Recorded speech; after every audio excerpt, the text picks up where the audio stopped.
Good morning, everybody. It's Sunday morning. It's a beautiful autumn morning, so I decided to come outside and thank you for joining me for another installment of Breakfast with Buck. Today we're in the book of Proverbs. Um, just to give you a little insight to the book of Proverbs, it's considered a wisdom book. It's meant to supplement our other books of theology, such as our epistles from Paul, our narrative gospels, or history books. So it's a good teaching tool. It's something good for us to reflect on and just use it to supplement what we already know about the Lord and our relationship with the Lord. So, Proverbs chapter 3, verse 5 and 6, another well-known verse. You probably memorized it in Sunday school. Maybe you've seen it preached on or on a banner somewhere or a picture. So join me now.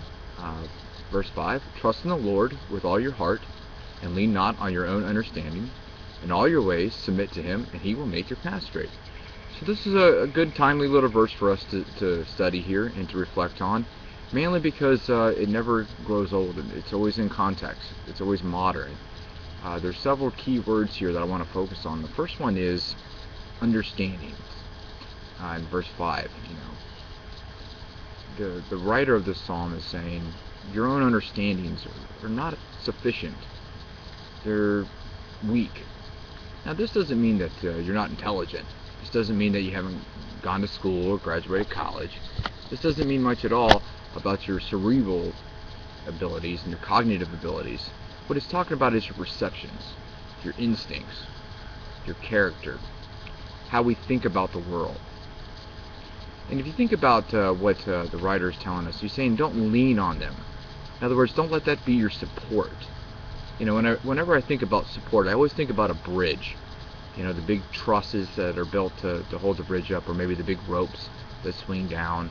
Maybe you've gone over some of the bigger ones in America, the Brooklyn Bridge, the Golden Gate Bridge, and you think about those big pylons protruding out of the ocean. And the writer here is telling us, don't let that be what holds you up, because your own understandings they're not infallible like the Lord's. They're not perfect. They don't have a lot of ability to look beyond your own perception of the world or your own experiences. They're not inclusive of all the great history and tradition that the Lord knows. And so when you think about my own understandings, there's nothing wrong with being rational, logical, well thought.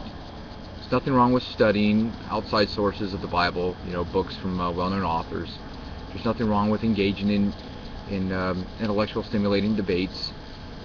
But when you build your life around what you know, think about this. How far did that get you the first time around? Are your own insights, your own precepts, are they really going to get you to heaven? Are they really going to make a difference in your life today? Or should you lean on something a little stronger? Something that's everlasting, something that never fails. And I like how the author says, trust in the Lord with all your heart. You can't just trust in the Lord sometimes or partially. It takes everything. God didn't ask for 75% of you, nor will that get you where you need to be in this world. That won't solve your problems in your relationships. Your own understandings mixed with God's leads to trouble. God would rather you use his ingenuity, his creativity, and his perceptions of the world to make your path straight. And so in verse 6, quickly he says, submit to him. In everything you do, submit to him. So today I challenge you. If you're going to work, church, baseball game, just a leisure Saturday afternoon, deliberately submit your life to him in everything that you do. Not just the big things. Not just where do I go to college, how do I pay my bills, I have a medical problem, but the little things. Your small little relationships with your co-workers, what you allow your children to watch on TV. Because if you think about making your path straight, there's a million ways to make a path unstraight. You can have curves and dents. You can go sideways, vertical. And everybody who's been on a well-traveled road knows what potholes and curves in the road are like when you're going 75. And that's what we can do. But the Lord can make your path perfectly straight. As long as you submit to him, as long as you lean on his understandings and his knowledge. So think about it today. I hope this stretched your mind on this old verse here that we use a lot. I hope you have a wonderful a day or afternoon or evening, and thank you for joining this session of Breakfast with Buck. If it is breakfast, eat hearty.